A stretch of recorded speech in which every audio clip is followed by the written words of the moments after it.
Olá, sou a professora Marta Cassar, estamos no módulo Legislação e essa é a nossa quarta aula que nós estamos falando sobre o parecer do Conselho Nacional de Educação, Câmara de Educação Básica, número 20, 2009.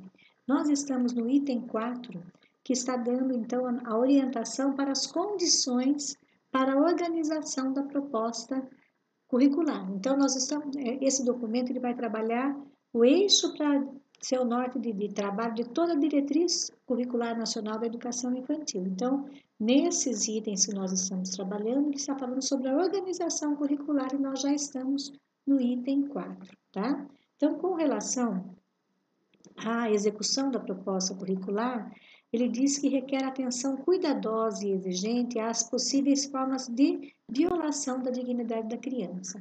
Vocês estão lembrados que nós estudamos toda essa questão da violação dos cuidados da criança lá no ECA? Lembra que nós vimos que os adultos têm que tomar uma atitude, independente de quem seja esse adulto, qualquer adulto da sociedade civil organizada. Nós temos que tomar uma atitude com relação à violação da dignidade e os direitos da criança, né? Quando nós percebemos que ela foi, de alguma forma, ela sofreu violência. E é exatamente o que essa organização nos diz, né? Esse item dessa organização curricular nos diz, dessa condição. O respeito à dignidade da criança como pessoa humana, quando pensado a partir das práticas cotidianas, tal como apontado nos indicadores de qualidade da educação infantil pelo MEC, que é um documento elaborado pelo MEC que fala de indicador de qualidade para essa faixa etária da educação infantil. Ele requer que a instituição, ou seja, que a creche, garanta a proteção da criança contra qualquer forma de violência, pode ser física ou pode ser simbólica, ou negligência, tanto no interior das instituições, no interior da creche, no interior da pré-escola, nas instituições de educação infantil, como na experiência familiar da criança, ou seja, tem que garantir também, porque ela não vem para a escola todos os dias, não vem para a creche todos os dias, para a pré-escola todos os dias, percebendo sinais de qualquer violação, nós temos que encaminhar, como disse o ECA, nós já vimos isso, a instâncias competentes. Cada escola tem uma regrinha a seguir. Então, no instante que você for aprovado no concurso, aprovada no concurso, tem que conhecer o regimento escolar e saber qual é a regrinha. Quando vocês percebem que a criança tem qualquer sinal diferenciado, a quem vocês vão reportar? A professora da sala, que é a responsável, a coordenadora, a orientadora pedagógica, diretamente a diretora, a quem vocês vão se reportar? Isso tem que conhecer depois, durante a entrada já na escola, tá? E aí ele reforça aqui que os profissionais de educação que aí trabalham, aí aonde? Na creche, na pré-escola, devem combater e intervir imediatamente quando ocorrem práticas dos adultos que desrespeitem a integridade das crianças, de modo a criar uma cultura em que essas práticas sejam inadmissíveis. Isso pode acontecer dentro da instituição, pode acontecer dentro da creche. Nós, assim, com tantos anos de experiência em escolas, né, e creches, já vi de tudo. Então, é importante que esse olhar que você tem agora, que você está entrando, ingressando no serviço público, se Deus quiser, você vai ser aprovado com bastante louvor, não? E aí você vai entender que não se pode praticar, se vir alguém praticando algo contra a criança, também tem que se tomar uma atitude, né? Então, que fique claro que para o Conselho Nacional de Educação, uma das condições mais importantes para a organização desse currículo é realmente esse olhar para esse direito da criança e alguém tem que tomar uma atitude quando percebe essa violação, tá? No item quinto, nós vamos ver que o atendimento ao direito da criança na sua integralidade, requer o cumprimento do dever do Estado. Quem é o Estado? O responsável pelo andamento de toda a creche, desde a construção até a contratação de pessoas, compras, é o município. Então, aqui o dever do Estado, com a garantia de uma experiência educativa, com a qualidade de todas as crianças, a experiência educativa com qualidade. A quem? A todas as crianças da educação infantil, tá? Então, o Estado, no caso, o município, ele é responsável por essa garantia. Então, tem que prever espaços, tem que prever mobiliário, tem que prever alimentação. Qualidade é isso, é sempre estar dando o melhor. E quem é que puxa esse carro-chefe? É o gestor da escola. As pessoas vão apontando o que tem, as pessoas ajudam a conservar o que tem, e o gestor vai trabalhando, então, para que sempre fique melhor a creche, encaminhando documentação, ofício, solicitando, dando contas desse espaço que tem que ser com qualidade. Mas quem é responsável? É o Estado, que no caso aí, esse Estado significa a Prefeitura, tá? A Secretaria Municipal de Educação. As instituições de educação infantil devem tanto oferecer espaço limpo, seguro e voltado para garantir a saúde infantil, quanto se organizar com ambientes acolhedores, desafiadores e inclusivos. Inclusivo significa não ter barreiras para as crianças com deficiência nenhuma, ou seja, tem que ter acessibilidade para todas essas crianças, tem que ter uma tecnologia assistiva para as crianças que têm dificuldades relacionadas a serem especiais, paralisia cerebral, tem que ter cadeira de roda, tem que ter banheiros especiais para essas crianças, ou seja, zero de problemas de acessibilidade. Esses espaços todos plenos de interações, explorações e descobertas partilhadas com outras crianças e com o professor. Elas ainda devem criar contextos que articulem diferentes linguagens e que permitam a participação, expressão, criação, manifestação e consideração de seus interesses. Também é preciso haver a estruturação de espaços que facilitem que as crianças interajam e construam sua cultura de pares e favoreçam o contato com a diversidade de produtos culturais. Falamos bastante isso já, né? Junto com isso, a necessidade de uma infraestrutura e de formas de funcionamento da instituição que garantam um espaço físico adequado, com conservação, acessibilidade, estética, ou seja, tem que estar bonito, atraente, com cores diferentes, com muitas questões lúdicas aí para a criança entender que ela é muito bem-vinda lá, né? Isso significa qualidade estética. Ventilação ótima, ou seja, não pode ser uma creche montada numa casinha, tem que ser um espaço com o pé direito alto, que a criança possa então estar ali sem riscos de contaminação. Bom, muitas crianças respirando num espaço pequeno, não, tem que ser espaços amplos, limpos, arejados. A questão do sol também, que ela possa tomar esse sol na área externa, nos solários, no parque, etc. Tem que ter bastante luminosidade, uma boa acústica, higienizada, segurança, dimensões em relação ao tamanho dos grupos, ou seja, não pode pôr um grupo grande num espaço muito apertado, e o tipo de atividades realizadas. Então, olha os cuidados para organizar esse currículo, né? Prevêem também todo tipo de material e essas edificações. O número de crianças por professor deve possibilitar atenção, responsabilidade e interação com as suas crianças e com as famílias também. Então, tem que ter o espaço para as crianças, mas no dia de reuniões, em alguns dias, os pais estarão nessa sala, provavelmente segurando suas crianças. Então, o espaço da sala de atendimento, a gente fala, tem sala de atendimento, sala de sono, esse espaço de interação deve possibilitar que todos sejam bem acomodados em quaisquer situações que a escola chame também os pais, tá?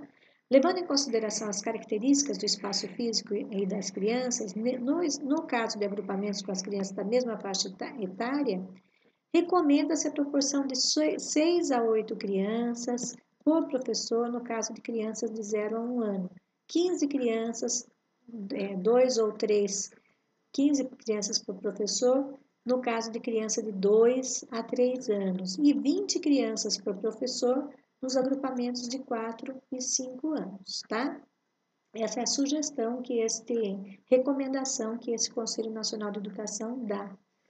Programas de formação continuada dos professores e demais profissionais também integram essa lista de requisitos para essa qualidade que nós estamos apregoando. Agora vejam aqui, lembram que eu falei na outra videoaula, item 8? Aqui também é item 8.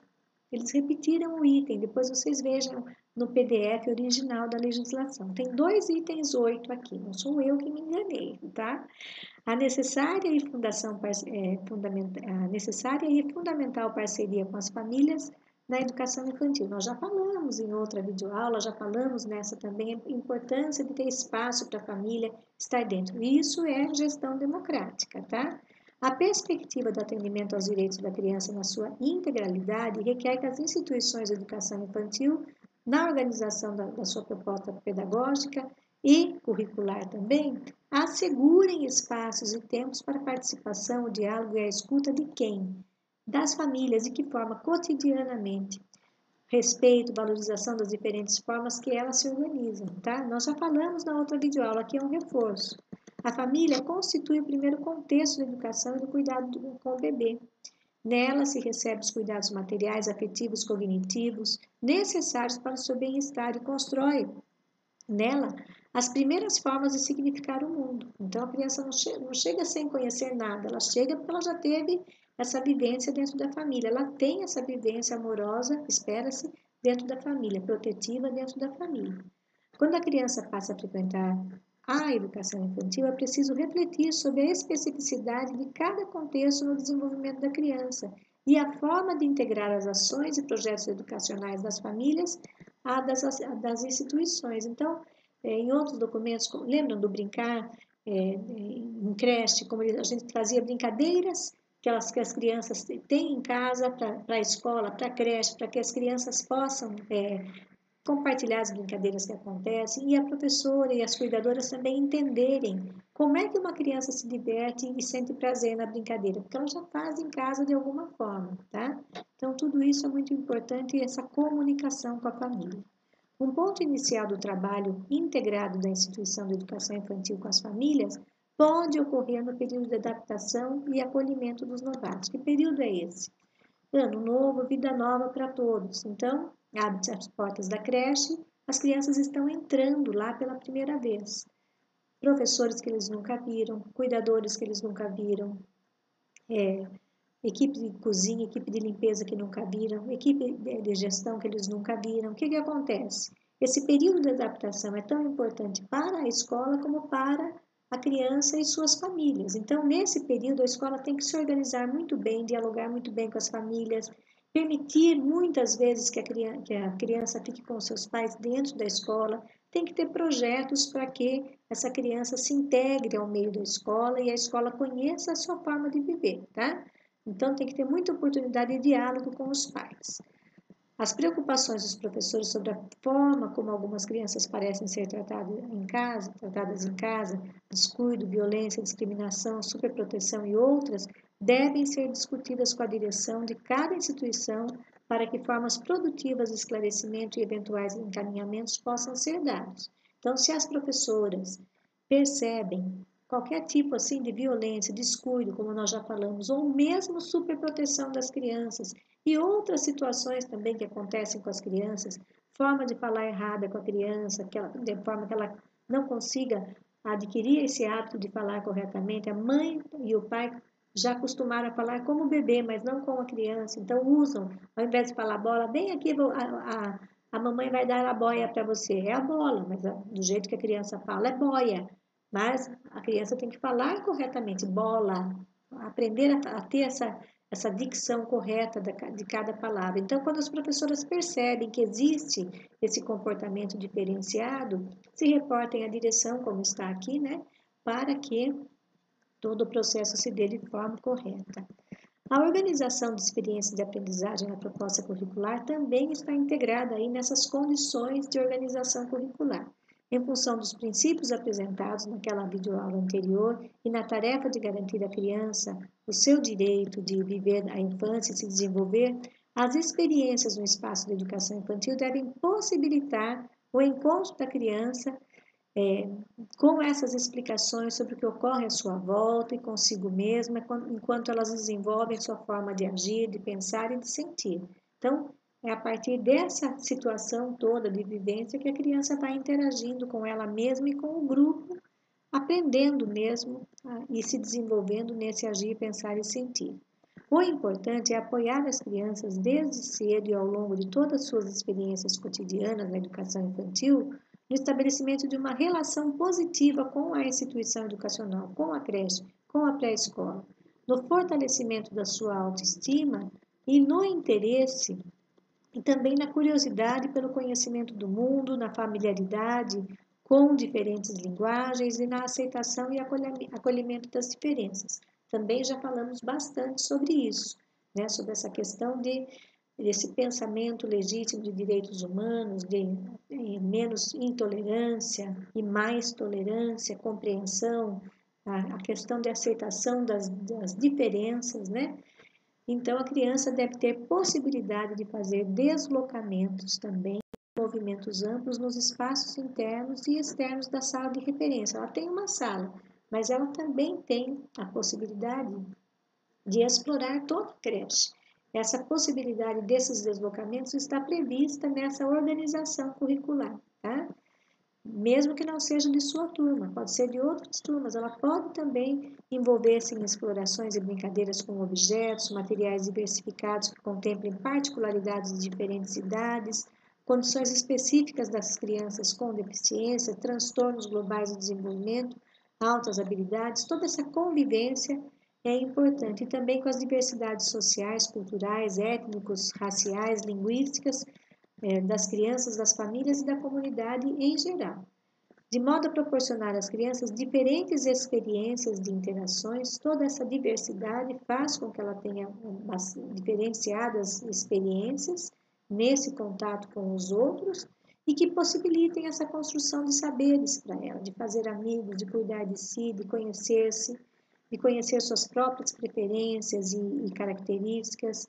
Tudo isso deve possibilitar que elas participem de diversas formas de agrupamento, grupos da mesma idade, grupos de diferentes idades, formados com base em critérios estritamente pedagógicos, tá? Então, essa formação de turma, esse deslocamento das crianças pela creche, esse envolvimento das crianças com os mais velhos, com os mais novos, com as crianças com deficiências, com as crianças com culturas diferentes, questões étnico-raciais diferentes, forma de falar diferentes, enfim, famílias diferentes, tudo isso faz parte dessas condições do item 9.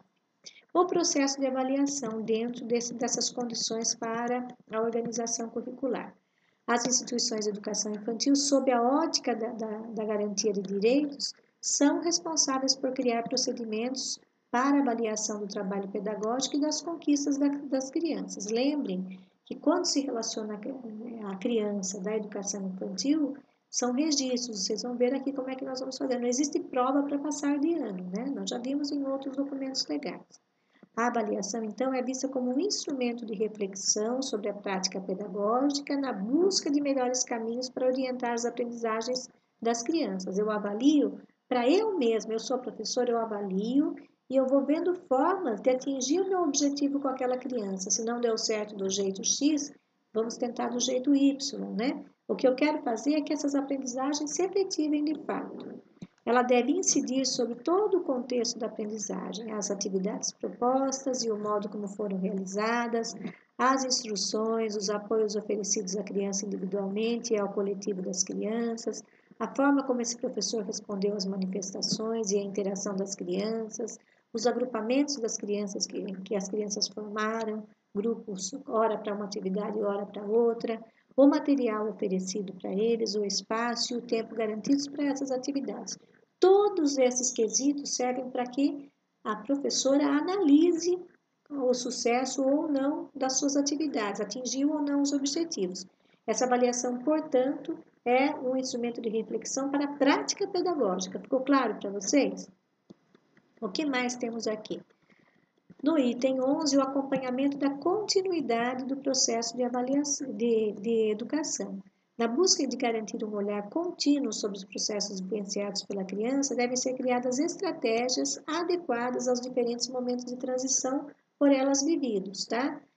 As instituições de educação infantil devem, assim, planejar. O que são essas transições? Nós já falamos em outros documentos. A primeira transição é da casa para a creche. Antes ela estava somente na casa acolhida pelos pais, aí ela vai para a creche e vai ficar, então, um período longo do dia com a creche, um período longo da noite com os pais, provavelmente, né? Um finalzinho de tarde e a noite toda com os pais. Essa transição casa-creche na vida da criança também tem sentido para dizer transição de uma etapa para outra. Estava lá no berçário, passou para a etapa das crianças de 1 ano, depois para as crianças de 2. Essa transição para a criança é uma questão que deve ser cuidada com carinho dentro da organização curricular. Opa, andei demais aqui com nosso documento. Então, em primeiro lugar, planejar e efetivar o acolhimento das crianças e de suas famílias no ingresso, ou seja, aquela hora que elas saíram de casa e a criança foi matriculada na creche, considerando a necessária adaptação das crianças e seus responsáveis às práticas e relacionamento que tem lugar naquele espaço e visar o conhecimento da criança e de suas famílias pela instituição. Nem sempre a criança entrou diretamente no berçário. Pode ser que uma criança de 2 anos entre hoje naquela creche, uma criança de 3 anos entre hoje. De qualquer maneira, existe então uma forma que a creche tem que planejar para esse acolhimento da criança. Como é que eu vou fazer para a criança gostar desse espaço? Para ela me conhecer como professora, como liderança, como equipe de limpeza, como equipe de cozinha. Tem todo um planejamento aí dessa integração da criança dentro da creche, tá? O B é priorizar a observação atenta das crianças e mediar as relações que elas estabelecem entre si, entre elas e os adultos, entre elas e as situações e entre elas e os objetos também. Quer dizer, o que ela gosta mais dentro da creche, com quem ela se afeiçoa mais, que grupos ela vai se formando ali dentro da creche. Para quê? Para orientar as mudanças de turmas pelas crianças e acompanhar o seu processo de vivência e desenvolvimento no interior da instituição. Então, a gente chama de ponte, né? Estabelecer uma ponte entre uma etapa e outra, entre uma turma e outra, para que a criança tenha, então, já preparado o seu espírito, o seu emocional, o seu canal de aprendizagem para essa nova etapa da vida dela, que é o ano seguinte, o momento aí de andamento pedagógico da vida escolar dela. C é planejar o trabalho pedagógico, reunindo as equipes da creche e da pré-escola, acompanhando de relatórios descritivos das crianças, das turmas, suas vivências, conquistas, planos, de modo a dar continuidade ao seu processo de aprendizagem. Toda criança traz relatórios, traz portfólios, que são pastas, né, com atividades que ela já realizou. Então, a dica que esse grupo aqui dá nessa questão das condições para organizar a organização curricular diz respeito a que essa equipe da creche sente com esse material e analisem, ou da Bruna, ou do Theo, ou da Sofia, ou da Júlia. Cada um tem individualmente os seus registros, né? Então, vamos ver cada um para poder conhecer antecipadamente o que ela já produz, o que pode ser feito por ela nesse sentido. A D é prever formas de articulação entre os docentes da educação infantil e o fundamental. Então, ela não sai ali do pré-2 com 5 anos e vai para 6 anos do ensino fundamental. Tem uma forma ou de se encontrar, ou de visitar, chama as crianças do primeiro ano da outra escola para visitar a creche, a pré-escola, vão as crianças da pré-escola visitar o ensino fundamental. E dessa forma as crianças realizam então essa ponte entre a pré-escola e a escola de ensino fundamental. Existe uma continuidade, existe uma paz para que esse direito à educação seja de fato vivido sem questões emocionais atrapalharem todo o processo, tá? E com isso nós finalizamos então esse estudo. Então esse foi o resumão, conforme vocês me pediram, né? Agora vocês vão poder fazer o nosso simulado. Tá bom? Quaisquer dúvidas, estarei à disposição. Tchau!